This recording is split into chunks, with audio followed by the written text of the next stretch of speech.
அனைவருக்கும்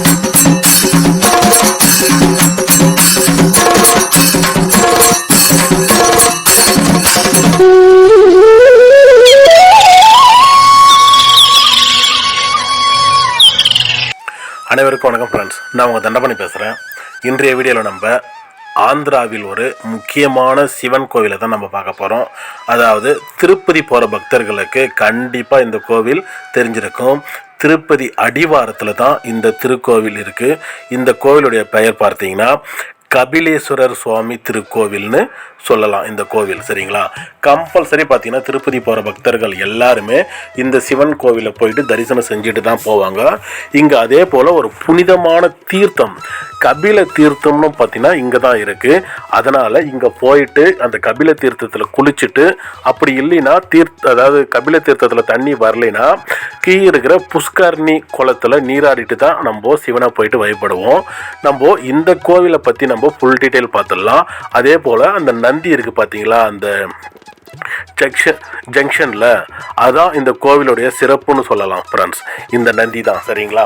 கரெக்டாக நம்ம திருப்பதி போகும்போது அந்த ஒரு டர்னில் தான் இந்த கோவில் இருக்கும். அதே போல் இந்த கோவில் ஃபஸ்ட்டு எங்கே இருக்குது என்னன்னு சொல்லிட்டு பார்த்துடலாம்.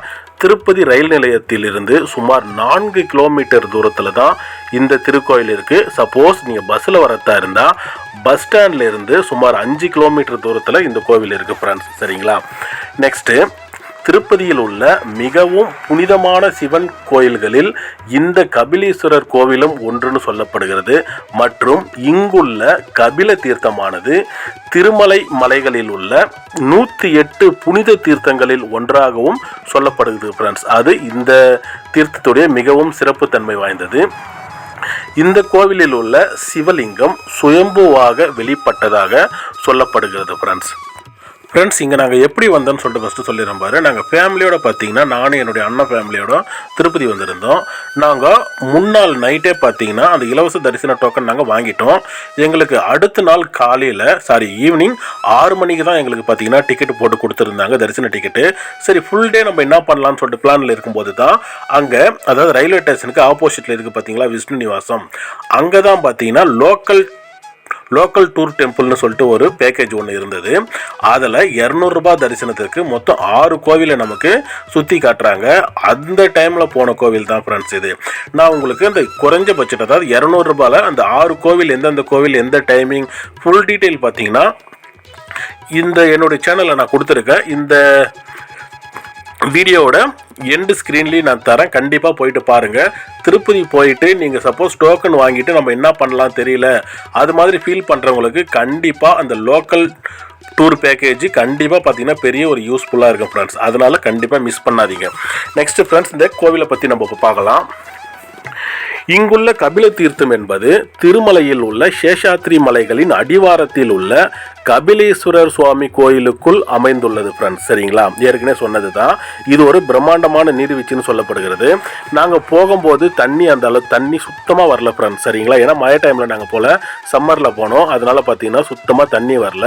ஆனால் குளத்தில் பொறுத்த வரைக்கும் தண்ணி இருந்தது ஃப்ரெண்ட்ஸ். திருமலை மலையில் இருந்து நீரோடைகளில் இருந்து சுமார் 100 அடிக்கு மேல் இந்த கபில தீர்த்தமானது புஷ்கரணி குளத்தில் வீகிறது சரிங்களா. 100 அடியிலிருந்து பார்த்தீங்கன்னா மேலிருந்து வீயுது. நெக்ஸ்ட்டு, திருப்பதியில் கட்டாயம் பார்க்க வேண்டிய சிவன் கோவில் மற்றும் நீர்வீழ்ச்சிகளில் இந்த கபில தீர்த்தம் மற்றும் கபிலேஸ்வரர் கோவிலும் ஒன்று ஃப்ரெண்ட்ஸ். இந்த கோவிலுடைய வரலாறு பார்த்துடலாம் ஃப்ரெண்ட்ஸ். கபில மகரிஷி இங்கு வசித்து வந்ததாகவும் சிவபெருமான் சிலைக்கு முன்னால் உள்ள ஒரு குகையில் வழிபாடு நடத்தி தவம் செய்ததாகவும் சொல்லப்படுகிறது ஃப்ரெண்ட்ஸ். அதனால தான் இந்த இடம் கபில தீர்த்தம் என்று பெயர் பெற்றதாக சொல்லப்படுகிறது. அந்த நீர்வீழ்ச்சி வீடு பார்த்தீங்களா, அங்கே தான் சிவபெருமானுக்கு வழிபாடு செஞ்சதாக சொல்லப்படுகிறது ஃப்ரெண்ட்ஸ். அதே போல கபில மகரிஷிக்கு சிவபெருமான் தன் மனைவியுடன் காட்சி கொடுத்ததாகவும் சொல்லப்படுகிறது. இந்த கோவில் எப்போ கட்டியதுன்னா 13 மற்றும் 14ஆம் நூற்றாண்டுகளில் விஜயநகர பேரரசர்களாலும் மற்றும் கிருஷ்ணதேவராயர் மன்னர்களாலும் இந்த கோவில் கட்டப்பட்டதாக சொல்லப்படுது ஃப்ரெண்ட்ஸ். இந்த கோவிலுடைய முக்கியமான திருவிழாக்கள்னு சொல்லிட்டு பார்த்தோன்னா பிரம்மோற்சவம் மிக சிறப்பாக நடைபெறுகிறது. அதே போல் மகா சிவராத்திரி மற்றும் அன்னாபிஷேகம் எல்லாமே இந்த கோவிலுடைய மிக முக்கியமான திருவிழாக்களில் ஒன்றாங்க ஃப்ரெண்ட்ஸ். ஓகே ஃப்ரெண்ட்ஸ், இந்த வீடியோ நான் இதோட முடிச்சுக்கிறேன். இந்த வீடியோ உங்களுக்கு பிடிச்சிருந்தா உங்கள் ஃப்ரெண்ட்ஸுங்களுக்கு ஷேர் பண்ணுங்கள் மற்றும் இந்த சேனலை சப்ஸ்கிரைப் பண்ணுங்கள் ஃப்ரெண்ட்ஸ். ஓகே ஃப்ரெண்ட்ஸ், இந்த வீடியோ பார்த்தவங்க எல்லாருக்கும் மிக்க நன்றி. இந்த சேனல் உங்களுக்கு பிடிச்சிருந்தா சப்ஸ்கிரைப் பண்ணுங்க, ஷேர் பண்ணுங்க, லைக் பண்ணுங்க, மறக்காம பெல் பட்டனை அழுத்திடுங்க.